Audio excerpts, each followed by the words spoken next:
Hola, buenos días, buenas tardes, bienvenidos a 36 Sexenios. El capítulo de hoy se titula Claudia con C de Caño y vamos a hablar obviamente sobre Claudia, un poco sobre lo que lleva de su sexenio, la marcha del 15 de noviembre, o sea de este mes, y sobre qué pasaría si Claudia se queda en el poder por más tiempo. ¿Realmente les importa, guapa? ¿Realmente les importa? Te hablo como idiota. ¿Realmente les importa la familia? Te hablo como idiota. Lo que les importa es usar esto para su propio beneficio. Claudia Sherman. Que siga la corrupción, que siga la transformación. ¡Arriba el peje! Patria se escribe con A de mujer. Un avión que vuela sobre el aire, pues. Ahí están las masacres.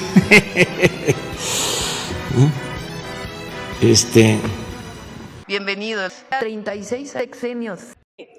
Demos un poco de contexto sobre Claudia antes de empezar ya de lleno con el tema. Se licenció en Física por la Facultad de Ciencias de la Universidad Nacional Autónoma de México, la UNAM, y posteriormente continuó su formación en la misma institución, obteniendo una maestría y un doctorado en Ingeniería Energética. Fue miembro del panel intergubernamental de expertos sobre el cambio climático de la ONU y es egresada del programa de estudios avanzados en desarrollo sustentable del Colegio de México. Algo que tenemos que agregar es que Claudia llegó al poder el 1 de octubre de 2024 y muchas personas dicen que fue gracias a su cercanía con el presidente López Obrador que le allanó el camino. Sí, y también otra cosa que le dio ventaja, no ventaja como tal porque también estaba Xochitl, pero sí sobre Maynes fue el hecho de que estuviera de moda, por así decirlo, esto del empoderamiento de la mujer. Entonces, o sea, eso sí como que le abrió aún más el camino. Ahora cambiando de tema, quisiéramos hablar sobre lo que sucedió este sábado 15 de noviembre, en la Ciudad de México y en otros puntos del país, que fue una marcha por parte de la generación Z en un intento como de derrocar o sustituir a Claudia de su cargo presidencial. Esta marcha fue influida por otro movimiento que dio lugar en Buenos Aires, Argentina, por parte de la misma generación, por otros motivos, claramente. El objetivo de la marcha era tanto dar a notar al gobierno que estaban hartos de la delincuencia en nuestro país, como para también protestar sobre el abuso de poder y cómo Claudia a veces hace de la vista gorda hacia situaciones críticas dentro de México. Los jóvenes por redes sociales hicieron la convocatoria donde mencionaron la fecha, la hora y el punto de encuentro donde iban a hacer el movimiento que sería el Ángel de la Independencia y desde donde marcharían hasta el Palacio Nacional. Algo que se debe de mencionar es que a pesar de que la generación Z fue la que hizo la convocatoria, no fueron los únicos los que participaron en esta marcha, sino también se unieron varios grupos, como los grupos manifestantes de agricultores, los que estaban buscando a los desaparecidos, las madres buscadoras, etcétera.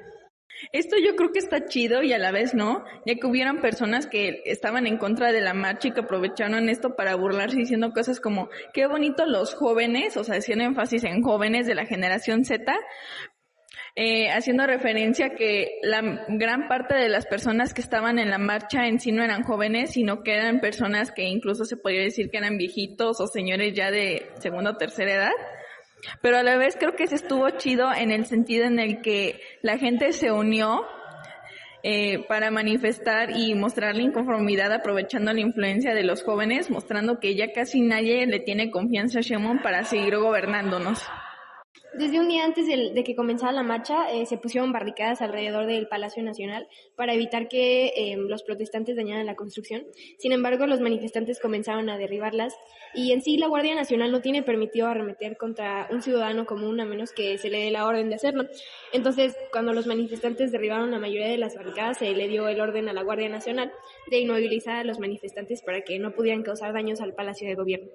Aquí surge el problema, ya que, los policías comenzaron a lanzar bombas de humo y piedras, dejando a varias personas heridas. Otra cosa que tuvo mucho revuelo fue el hecho de que se detectaron francotiradores en el techo del Palacio Nacional Y eso sí me deja con mucha duda de porque en qué sentido o por qué tendría una presidenta la necesidad de mandar a poner francotiradores en su techo justo el día de una manifestación ciudadana, cuando el chiste es que ella promueve el hecho de las manifestaciones pacíficas y Otra cosa que hay que notar aquí es que Claudia ostenta intentar corregir los errores del pasado y es como medio contradictorio porque a fin de cuentas no es que haya vivido precisamente la marcha del 68, pues, o sea, sí la vivió, pero tenía 6 años, entonces no es como que haya formado parte de ella, pero su madre sí lo hizo. Entonces, o sea, es como teniendo tan cercano una situación como esta en la que murieron muchas personas a causa de francotiradores, o sea, sí es como medio choqueante porque es como, ¿qué estás haciendo, mujer? Esto nos da a notar que en nuestro país la violencia no solamente viene de parte de la sociedad y de los ciudadanos, sino también de parte del gobierno, lo que es algo muy preocupante. Volviendo a la marcha, otra cosa que sí está un poco alarmante es que cuando se derrumbaron totalmente las barricadas y los policías pudieron salir del palacio, empezaron a arremeter hacia las personas de una forma muy violenta porque salían policías en grupo, jalaban a una persona, la tiraban al piso y con los escudos antibalas le empezaban a golpear entre toda la bola de policías. Y no fue con muchas personas realmente, pero sí el hecho de que lo hayan hecho, aunque sea por orden así de Claudia o que ellos mismos los hayan decidido en el momento, sí está preocupante de que el hecho de que las autoridades arremetan hacia los manifestantes de una manera tan violenta que dices, joder. Y es que, aparte, o sea, si bien los policías tuvieron la orden de arremeter, era para inmovilizarlos, no tenían ningún derecho a ponerse agresivos contra los manifestantes. Sobre todo teniendo en cuenta que agarraban personas así al azar que no estaban, o sea, no habían mostrado una actitud violenta hacia los policías en un primer lugar. Entonces, o sea, sí es como preocupante que así sin razón alguna se hayan puesto tan violentos.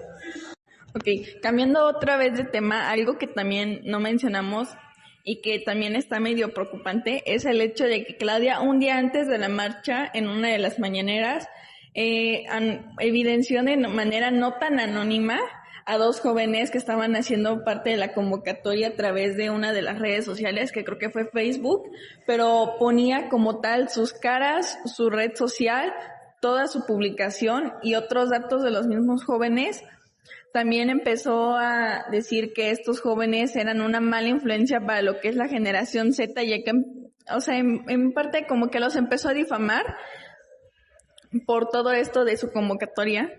Y también después de la marcha, al día siguiente, si no mal me acuerdo, en la misma mañanera, Claudia, otra vez agarró a otros 2 jóvenes que habían sido captados en fotos de la marcha y empezó a otra vez difamarlos, pero no solo eso, sino que no se sabe si lo dijo en forma de broma o si lo dijo en un tono serio, de que los anunció que esos jóvenes tendrían cargos por intento de homicidio por haber intentado entrar al Palacio Nacional sin consentimiento y de manera violenta, que en sí esto sí es verdad.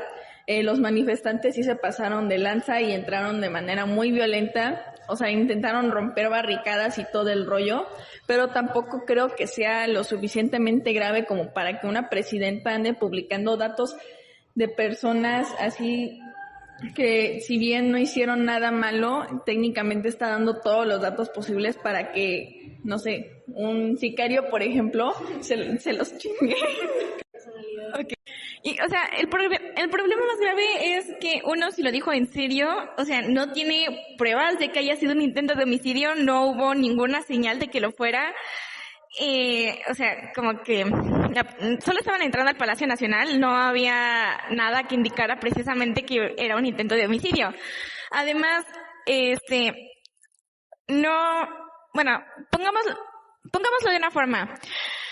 Tú ves las noticias y sale, no sé, están hablando sobre un asesino, ¿no? Le tapan los ojos, le cubren la cara por completo, o sea, la mayoría de las veces le cubren la cara e intentan mantener su anonimato. A estas personas las evidenció completamente, violando así su derecho a la intimidad. Bueno, para esto tenemos que saber por qué los jóvenes quieren quitar a Claudia del poder, y en esto entra los progresos o retrocesos que ha tenido a lo largo de su sexenio. Uno de los más importantes es la seguridad pública. El gobierno federal afirma que los homicidios dolosos han disminuido de forma sostenida desde el inicio del sexenio. Según la propia presidenta, entre septiembre del 2024 y febrero del 2025, el promedio diario de víctimas de homicidio descendió un 15%. También se ha señalado una reducción general del 27% entre 2018 y 2025 en comparación con el inicio del gobierno anterior. Sin embargo, el análisis revela una realidad diferente. Las reducciones que el gobierno presenta no son consistentes, ya que en 7 estados siguen concentrados más de la mitad de los homicidios del país. Varios medios han cuestionado las inconsistencias, y a todo esto le podemos sumar el incremento de otros delitos de alto impacto, como la extorsión, que de acuerdo con los reportes aumentó 21.3% en comparación con años previos. Otra cosa que también el gobierno por parte de Morena censura demasiado en las noticias son las desapariciones, porque en sí mencionan mucho de que la tasa de homicidios, feminicidios, de que según no ha incrementado y más bien ha disminuido.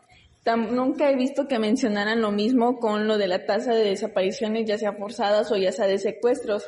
Eso más bien como de que evitan tocar el tema por lo mismo de que como las investigaciones que se hacen acerca de las desapariciones realmente nunca tienen un caso, los casos que son de desapariciones nunca realmente se cierran o se llegan a investigar de manera profunda, entonces no tendría sentido mostrar una tasa ya que ni siquiera se tiene una cifra exacta. Otro de los puntos controversiales que ha tenido Claudia a lo largo de su sexenio han sido las reformas institucionales y riesgos de concentración de poder. Estos amenazan con provocar la pérdida de independencia y abrir espacios de captura política. Las protestas de 2024 documentan el rechazo social a esta reforma y revelan un clima de desconfianza hacia la posible centralización del poder ejecutivo. Otra de las razones por las que querrían destituir a Sheinbaum es por por las acusaciones hacia la administración. Esto en cuanto a la corrupción y por el hecho de que se contradice en su discurso de austeridad y honestidad. Por ejemplo, uno de los casos más graves ha sido el desmantelamiento de una red de huachicol integrado por funcionarios federales y mandos de la Marina, donde al menos 14 detenidos han sido vinculados a esta operación ilícita. Aunque el gobierno ha realizado arrestos, el hecho de que mandos de alto nivel aparezcan implicados cuestiona la eficacia de los controles internos. También se han registrado conflictos dentro de Morena, especialmente tras las acusaciones de corrupción contra Ariadna Montiel, secretaria del Bienestar. La defensa pública de Sheinbaum hacia Montiel frente a críticas de su propio partido ha sido interpretada por muchas personas como un intento de proteger figuras clave del aparato social gubernamental, reforzando así la percepción de opacidad y politización en los programas de bienestar.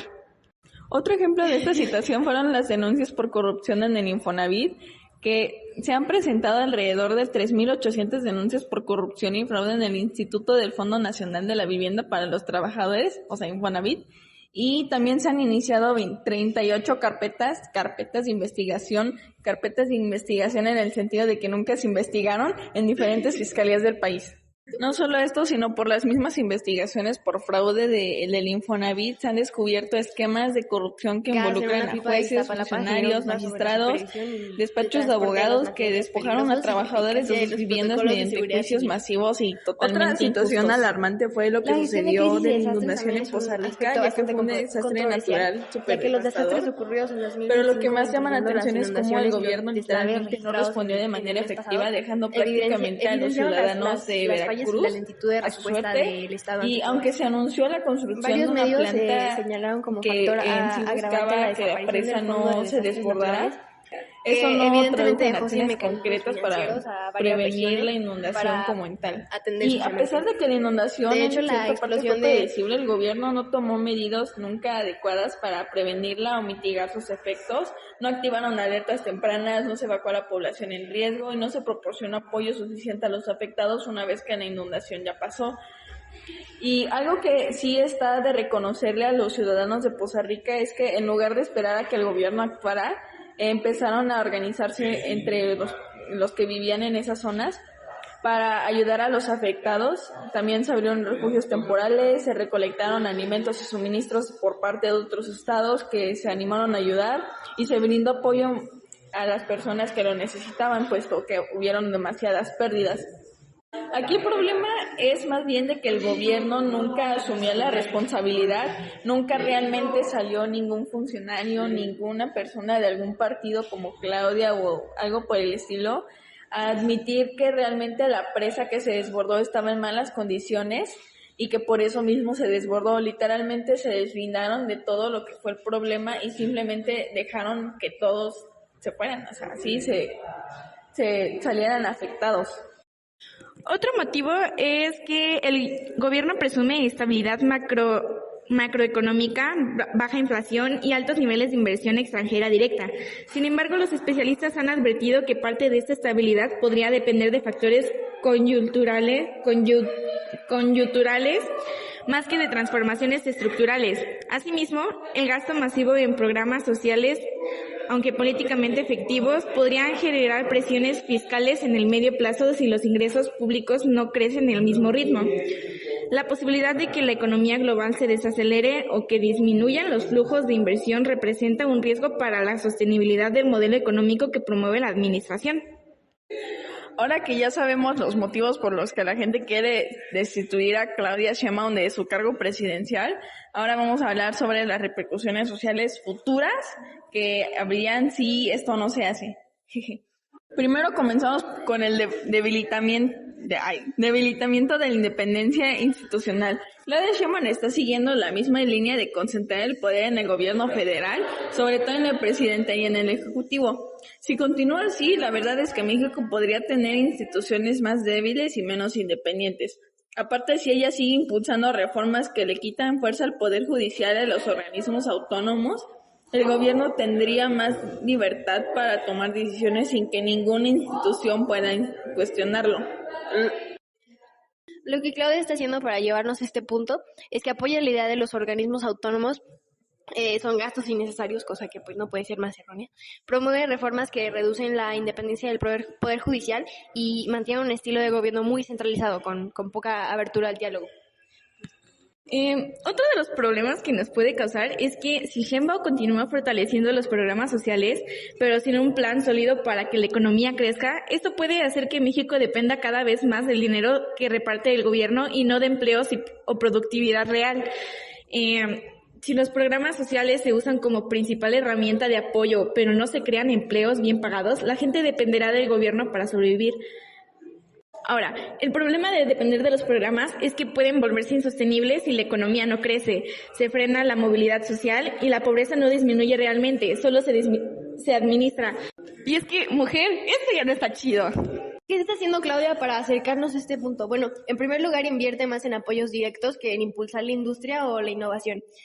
Luego mantiene la protección de Pemex, que es una empresa endeudada y poco rentable, y no incentiva lo suficiente al sector privado ni al emprendimiento. La militarización también es un problema importante, ya que Sheinbaum sigue permitiendo que las Fuerzas Armadas tengan un papel dominante en la seguridad, infraestructura y administración. El ejército en esta parte seguirá controlando aeropuertos, aduanas, obras, seguridad pública y ocupando espacios que en sí deberían de ser civiles. Esto normaliza que los militares tomen decisiones civiles, que haya más riesgo de abusos porque los militares operan con menos transparencia y que México pierde el equilibrio entre la autoridad civil y la militar.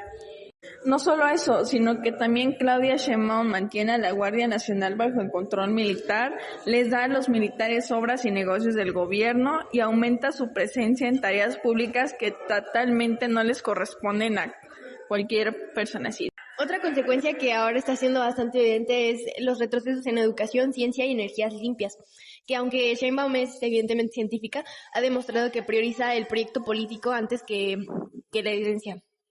Si continúa privilegiando combustibles fósiles y proyectos de Morena sobre la educación y la ciencia, México va a quedar rezagado. Entonces el país perdería competitividad frente a otras naciones, los estudiantes tendrían educación de mucho menor calidad y se frenaría la transición a energías modernas y más baratas. El problema es que Claudia sigue apostando a Pemex en vez de acelerar energías renovables. No ha revertido los recortes a la investigación científica y permite que la política educativa se enfoque en ideología y no en calidad. Sobre el primer punto, en cuanto a las energías renovables, es un poco... es poco lógico, dado que ella se supone que se especializó precisamente en eso, en energías renovables, entonces es como, no sé, os pone un poco en duda lo que está haciendo la mujer. Ahora, pasando con otro tema, vamos a hablar sobre las mañaneras de Claudia Sheinbaum, que se supone, deberían servir para informar al país con claridad, pero en sí han terminado mostrando algo muy distinto. Solo muestran una serie de errores y actitudes que hacen dudar si realmente ella está preparada para ser una buena presidenta. O sea, que en pocas palabras se han convertido en un meme que ella misma se hizo, pobrecita. Como ejemplo, y que es uno de los aspectos para mí un poco preocupantes, es su falta de sensibilidad ante temas profundamente dolorosos para la sociedad mexicana, como la desaparición forzada. Por ejemplo, al referirse que la gente está dolida por los desaparecidos que hubieron en el rancho Izaguirre. Esto demuestra que Claudia Sheinbaum no solo reduce décadas de lucha y sufrimiento a una reacción momentánea, sino que demuestra una comprensión superficial de uno de los mayores problemas humanitarios de todo el país a lo largo de la historia. Esto para mí, la verdad es que sí se pasó de lanza, porque lo que pasó en el rancho Izaguirre sí fue un tema muy sensible, muy delicado, en el sentido de que en el 2024 la propia Guardia Nacional hizo, según una inspección de este rancho, y dio informes que hasta el día de hoy yo creo que son falsos, de que según estaba vacío, y de que en este 2025 ya se encontrará ahora sí totalmente vacío por las madres buscadoras y ni siquiera por la propia Guardia Nacional o algún tipo de fiscalía de ese estado. Y lo que sí me enoja es que al ser una presidenta ni siquiera demuestra un poco de sensibilidad hacia las familias afectadas por todos los desaparecidos, y ni siquiera para las madres buscadoras, hasta hizo de la vista gorda. Y aparte de hacerse de vista gorda, soltar comentarios como: ahora resulta que la gente está dolida por los desaparecidos. Por otra parte, su comunicación tampoco muestra la preparación técnica que se esperaría de alguien con su perfil académico. A esto me refiero por declaraciones como: la energía solar solo funciona cuando hay luz. Expone una incapacidad para comunicar la información científica de manera profesional y adecuada. Aunque tampoco es que sea información científica, porque de hecho hay estudios que comprueban que con un día de luz solar se puede abastecer a todo un país por un año completo. Y digo, habiéndose especializado en energías renovables y habiendo estado en programas de la ONU relacionados con el cambio climático y precisamente energías renovables, es un poco incongruente que la señora esté diciendo cosas como estas. Otra de las cosas que evidencian su poca habilidad comunicativa es su gran frase de que siga la corrupción. Y todo este conjunto de errores la hace ver insegura, improvisada y no lista para el puesto.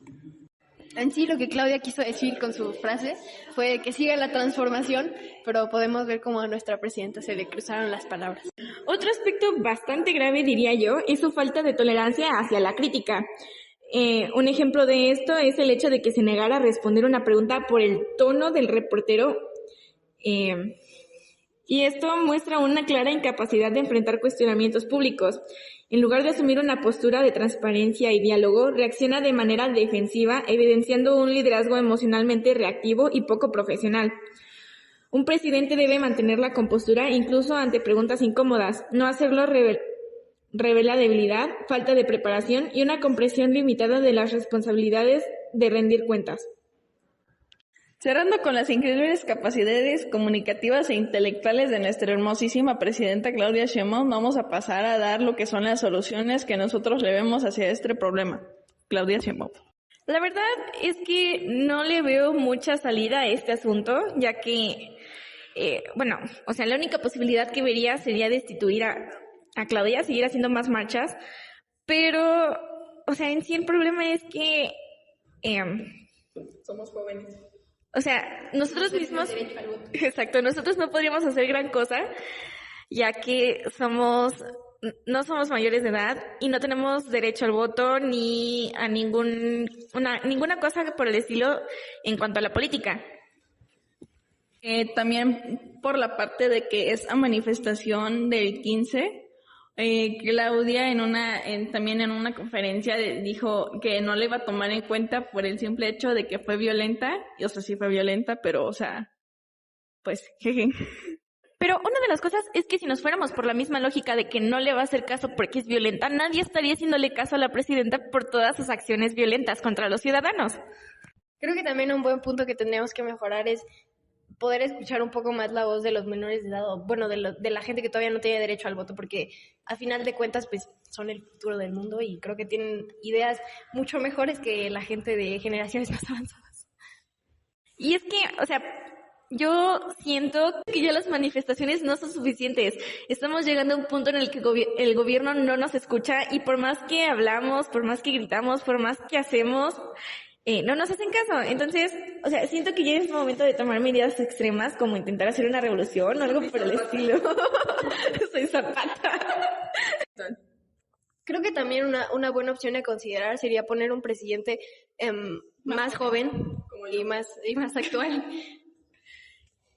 Sí, porque, a fin de cuentas, los tiempos han cambiado y el pensamiento de las generaciones es muy diferente al de las generaciones pasadas como Claudia o AMLO. Y, sí, en parte la edad se podría decir que te da experiencia, pero ya no es la misma idea que se tenía antes. Entonces, siento que personas mayores ven el problema con ojos de gente mayor. A lo que quiero llegar es que lo ven como si fuera un problema más de los que ya vivieron, pero en realidad, dado que las circunstancias han cambiado, ya no son lo mismo y no tienen tanto como el conocimiento o la percepción que nosotros tenemos como para poder lidiar con los problemas nuevos. Hostia, estamos en el siglo XXI, mujer. Bueno, ya para terminar, yo, Chávez, voy a decir un chistito, ¿ok? ¿Por qué la política mexicana es como un secuestro? Porque todos piden rescate y nunca sabes cuándo te van a soltar. Ja, ja, ja. Ahora adivinen si es chiste o no. Bueno, gracias por su atención. Hasta aquí todo con el episodio de hoy y nos vemos en el siguiente episodio de 36 Sexenios.